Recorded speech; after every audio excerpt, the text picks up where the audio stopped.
اعوذ باللہ من الشیطان الرجیم بسم اللہ الرحمن الرحیم۔ سورہ نور کی آیتیں پڑھ رہا ہوں، آیت نمبر 44، آیت نمبر 45، آیت نمبر 46۔ یقلب اللہ اللیل والنہار ان فی ذلک لعبرۃ لأولی الابصار۔ اللہ تعالیٰ ہی دن اور رات کو رد و بدل کرتا رہتا ہے آنکھوں والوں کے لیے، تو اس میں یقیناً بڑی بڑی عبرتیں ہیں۔ یعنی اللہ جل جلالہ عمن والوں کبھی دن بڑھے، کبھی راتیں چھوٹی، اور کبھی اس کے برعکس راتیں بڑھی دن چھوٹے، اللہ تعالیٰ کرتے رہتے ہیں۔ یا کبھی دن کی روشنی کو بادلوں کی تاریکیوں سے اور رات کے اندھیروں کو چاند کی روشنی سے اللہ تعالیٰ بدل دیتا ہے، کرنے والا اللہ ہے۔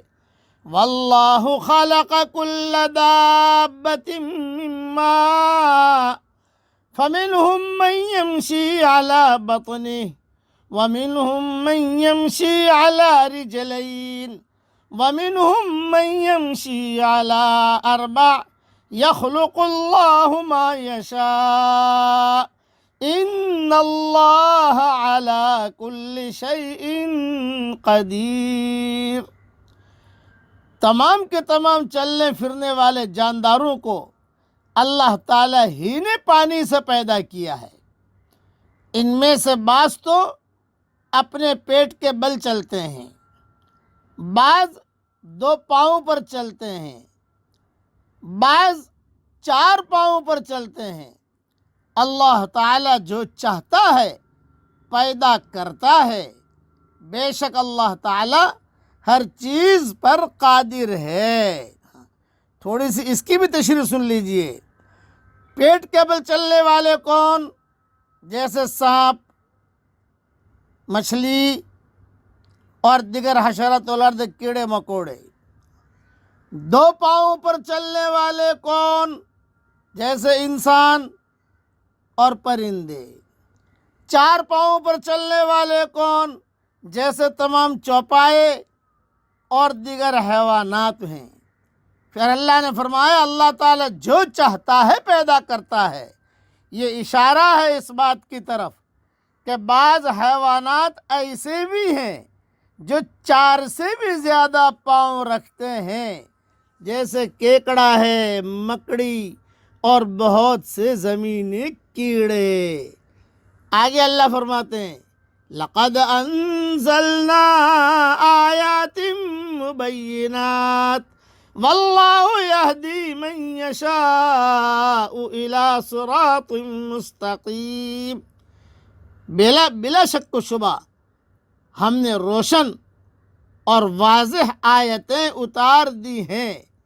اللہ تعالیٰ جسے چاہے سیدھی راہ دکھا دیتا ہے۔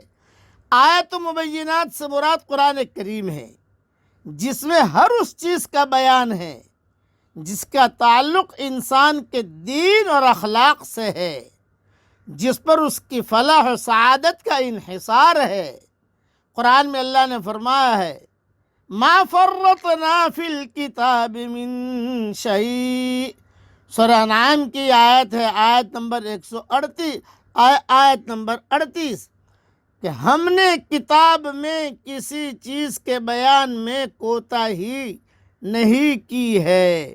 جسے ہدایت نصیب ہوتی ہے، جسے ہدایت نصیب ہونی ہوتی ہے، اللہ تعالیٰ اسے نظر صحیح اور قلب صادق عطا فرما دیتا ہے، جس سے اس کے لیے ہدایت کا رستہ کھل جاتا ہے۔ صراط مستقیم سے مراد یہاں ہدایت کا راستہ ہے، جس میں کوئی کجی، کوئی ٹیڑھا پن نہیں۔ اسے اختیار کر کے انسان اپنی منزل مقصود جنت تک پہنچ جاتا ہے۔ اللہ تعالیٰ نے اپنے قدرت کو بیان کیا، اور اخیر میں جو ہے اللہ تعالیٰ نے کہا کہ بھی ہدایت تو ہم دیتے ہیں۔ اب پڑھ لیجئے میرے ساتھ، اہدنا الصراط المستقیم، اہدنا الصراط المستقیم۔ اس کا ترجمہ کیا ہے؟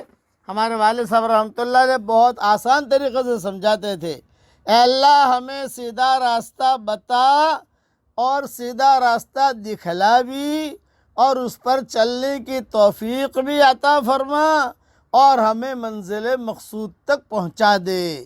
یہ ساری چیزیں اس آیت میں ہیں، سیدھا راستہ دکھا بھی، چلنے کی توفیق بھی دے، اور منزل تک پہنچا بھی دے۔ کوئی آدمی اگر یہ کہے کہ مجھے فلاں جگہ جانا ہے، آپ نے اشارہ کر کے بتا دی یوں چلا جا، ٹھیک ہے، لیکن یہ کہ بھی اس کا ہاتھ پکڑ کر آپ نے اس کو اس کے منزل تک پہنچا دیا، یہ اصل کمال ہے۔ تو اہدنا الصراط المستقیم کا اصل مطلب یہ ہے کہ سیدھا راستہ ہمیں بتا بھی، چلنے کی توفیق بھی عطا فرما، اور منزل مقصود تک اللہ تعالی ہم سب کو پہنچا دے۔ آمین۔ وآخر دعوانا ان الحمد للہ رب العالمین۔